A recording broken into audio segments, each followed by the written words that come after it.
અભય થઈને નિષ્પક્ષતાથી નિરપેક્ષ રીતે વાસ્તવિકતાનો અરીસો રૂપી સચોટ માહિતી લાવતો સત્યની સાથે અભય ટાઈમ્સ। હીરા બજારમાં આવેલી મંદિર વચ્ચે 3 રત્ન કલાકારોએ 2 કારીગરોને ધમકાવી લૂંટ ચલાવી હતી, જે મામલે પોલીસ ફરિયાદ નોંધાતા પોલીસે 3 આરોપીની ધરપકડ કરી છે।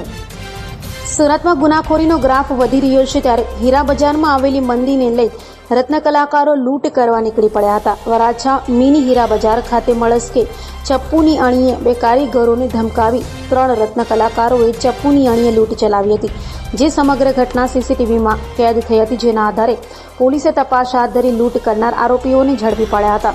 તો લૂંટ કરનાર રત્ન કલાકારોએ જણાવ્યું હતું કે ખર્ચો ભરવા માટે લૂંટનો પ્લાન બનાવ્યો હતો। હાલ તો પોલીસે વધુ તપાસ હાથ ધરી છે। સુરત શહેરના વરાછા પોલીસ સ્ટેશનમાં આવેલ વરાછા મિની બજાર ઠાકોરદ્વાર સોસાયટીમાં શ્રી હરિ બિલ્ડિંગમાં 4થા માળે આ કામના ફરિયાદી શ્રી કુણાલભાઈ પ્રવીણભાઈ ભુવા નાઓનું હીરાનું કારખાનું છે અને તેઓ CVD ડાયમંડ બનાવવાનું કામ કરે છે। રાત્રિના 3:30 વાગ્યાના સુમારે 20 થી 25 વર્ષની ઉંમરના આશરાના 3 ઈસમો મોઢે રૂમાલ બાંધી અને તેમના કારખાને આવી તેમના 2 કારીગરો નાઇટ શિફ્ટમાં કામ કરતા હતા। તે પૈકી એક કારીગરના છરી બતાવી અને 120 કેરેટ એટલે કે 80,000 રૂપિયાના હીરાની તેમજ 2 કારીગરોના બંને વિવો મોબાઈલની લૂંટ કરી અને ભાગી જવા અંગેની ફરિયાદ વરાછા પોલીસ સ્ટેશનમાં નોંધાયેલ હતી।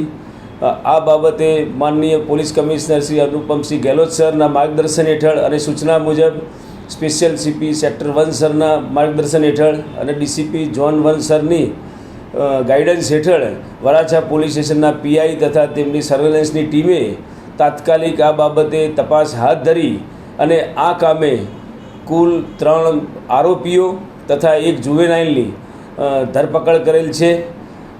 સમગ્ર ઘટનાની હકીકત જોતાં આ કામના આરોપીઓએ ભેગા મળી અને પોતે ક્રિમિનલ કોન્સ્પાયરસી કરી અને કારખાનામાં રાત્રિ દરમિયાન લૂંટ કરવાનું પ્લાન કરેલો અને એ મુજબ કારખાનામાં જ એક કામ કરતા ઈસમે ટિપ્સ આપેલી અને એના ભાઈ હિતેશ દિનેશભાઈ ભુવા તથા એના મિત્ર જયદીપ અલગોતર તથા સુરેશ ગોહિલ એમ 3 ઈસમોએ સાથે મળી અને આ ઘટનાને અંજામ આપ્યો છે। વરાછા પોલીસે તમામ આરોપીઓની ધરપકડ કરેલ છે। 80,000ના 120 કેરેટ વજનના હીરા તેમજ બંને મોબાઈલ મળી કુલ 90,000ની મત્તાનો મુદ્દામાલ હસ્તગત કરેલ છે। બંને 3 આરોપીઓની ઊંડાણપૂર્વક તપાસ ચાલુ છે।